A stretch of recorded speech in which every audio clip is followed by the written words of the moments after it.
We managed to catch up with John Watson, manager of Gotye, Silverchair, Missy Higgins, among others.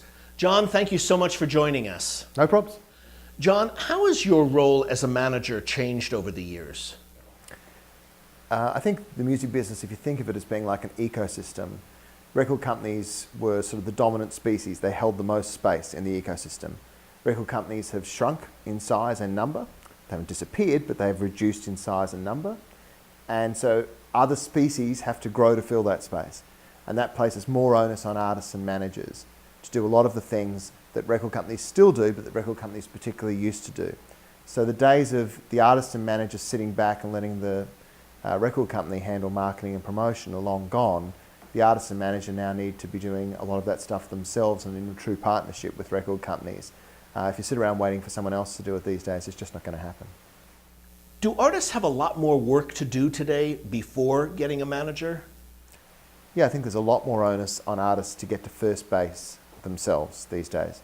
And I don't think that's necessarily a bad thing. I think it's a good opportunity for them to really work out what they want to say, who they want to be. It's also a good opportunity for them to form a really tight connection with an audience that can then sustain them. It gives them greater leverage in terms of their ability to strike decent deals once they do get to first base. They look for someone to help them round the bases from there. And it also gives them a leg to stand on if they've got someone wanting to meddle creatively at that point. Somebody who steps in and goes, okay, well, what you've done so far is great, but now you need to get a perm and change the colour of your hair. Well, maybe not, it's already working, So I think that artists having to get to first base and on their own is on balance a good thing. It's also reflected, what it reflects is it reflects the change in the way that the business works as a whole. Once upon a time, the audience used to shop from a menu that was prepared for them by major media filters. So they shopped from the MTV playlist, the K-Rock playlist, the Rolling Stone reviews. That was the shortlist which some knowledgeable soul had prepared for them, and they ordered off that menu. Now what happens is that the menu is basically infinite. It's whatever your friends tell you about, it's all available at a click. So how do you actually manage to kind of make some sense of that process, right? If you're an artist and a music consumer. And what ends up happening is that all of these other gatekeepers, if you like, are now hanging back and watching what the audience is liking before they come on board. So the radio station is more likely to play the song that's already getting some kind of traction, be it through live exposure, be it through Beatport, be it through SoundCloud, be it through YouTube. So in order to, the whole process has reversed. It used to go from the artist to the person that made the menu and on to the consumer. Now it goes from the artist to the consumer and back to the person who makes the menu. Does that make sense? Yeah. So I think that that's the other reason why you need to get to first base, because if you don't, you're going to find it very difficult to find a promoter who's willing to put you on the show, a booking agent who's willing to take you on, a reviewer who's willing to give the album a review, a manager who's willing to take you on, a record store that wants to have you do an in-store, whatever the case may be. If you want to actually get on people's radar now, you have to actually demonstrate a connection with an audience to begin with. You have to build it, and then they'll come. What's the realistic time frame in order to break an act today? I think every artist has a different career trajectory. Every artist-manager relationship is different because every artist is different. And so you need to be able to have a bespoke solution for each career situation. I think typically these days there is more of an expectation that success will come more quickly perhaps than it used to do. But even then, it can still take many years before the manager's in a position where the entire exercise makes sort of business sense. If you were analysing these things from a cold business perspective, you'd probably never do anything. You start from a position of just being passionate and signing the artist because you just have no choice but to sign them. You have to try to get involved. Last year, your client, Gotye, had one of the largest hits in the world, Someone That I Used to Know. Can you talk about the origins of that and how that record spread?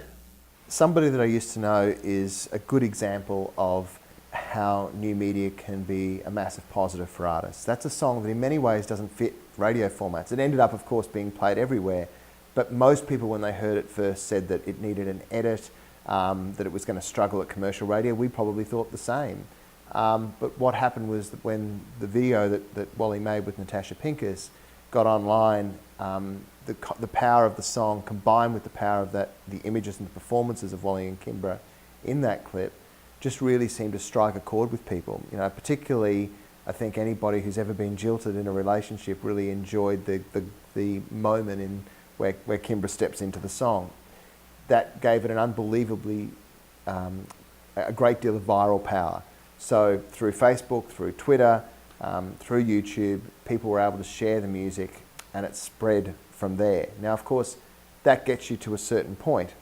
And after that point, a whole heap of other media starts to pile onto it. And each time they do, that amplifies it further and amplifies it further because you're reaching people who maybe aren't as engaged musically as those who are getting online every day and reading a blog and, you know, very active music consumers. You're reaching out to people who have lives to lead and other stuff going on. So you get, you know, radio airplay from alternative stations, then you get radio airplay from Hot AC and eventually from pop radio stations. You have the artists doing KCRW and Jimmy Kimmel, and then before you know it, you're doing Saturday Night Live, and then Glee are using the song. And at that point, you're 7 months in, and there's people really discovering it for the first time at that moment, despite the fact that if you rewound 7 months, in the first week, it was obvious that this song was something incredibly special because it went from 0 to 100,000 to 200,000 to 300,000 YouTube views really, really quickly. You know, and that just kept piling on and piling on and piling on until it's, you know, I haven't even looked lately, 400 million or something now. So, and not that it's all about YouTube, although that was a big factor, but it's a good sort of indicator, I suppose, of the exponential curve that happens when something has that quality of being remarkable in the sense of both being very good and in the sense of having people want to tell their friends about it. John, beyond the music, what are the qualities that you personally look for in any client that you're willing to take on? When we take on a client, it's entirely a gut thing in the first instance. This either feels like something I have to be involved in, or it's something I'm going to pass on. If you don't feel compelled by it, like really compelled, like I'm going to be devastated if I can't find a way to work with this artist, then the answer is going to be no. You know.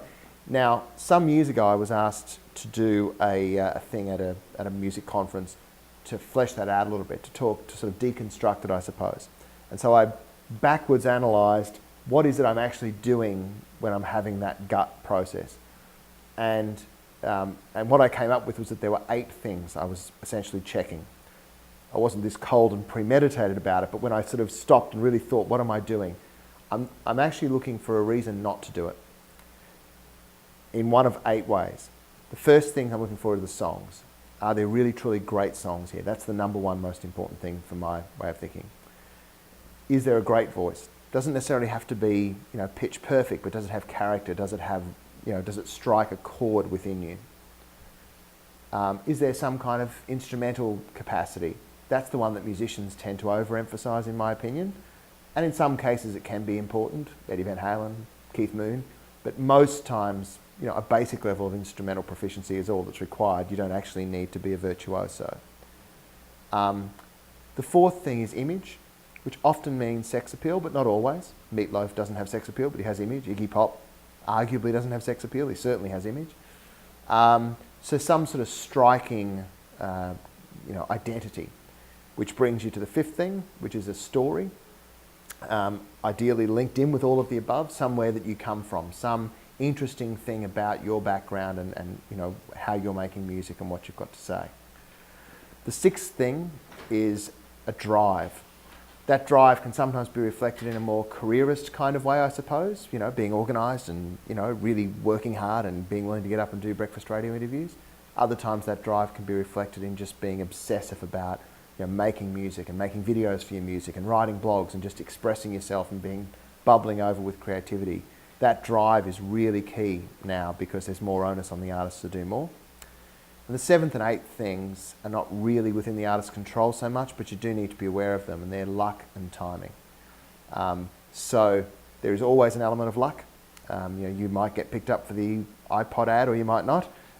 There's also always an element of timing. If you come along as a guitar band a couple of years ago, you're probably struggling, whereas now there's a lot greater openness to it because of the changing complexion of media and the success of a couple of other artists who have guitars.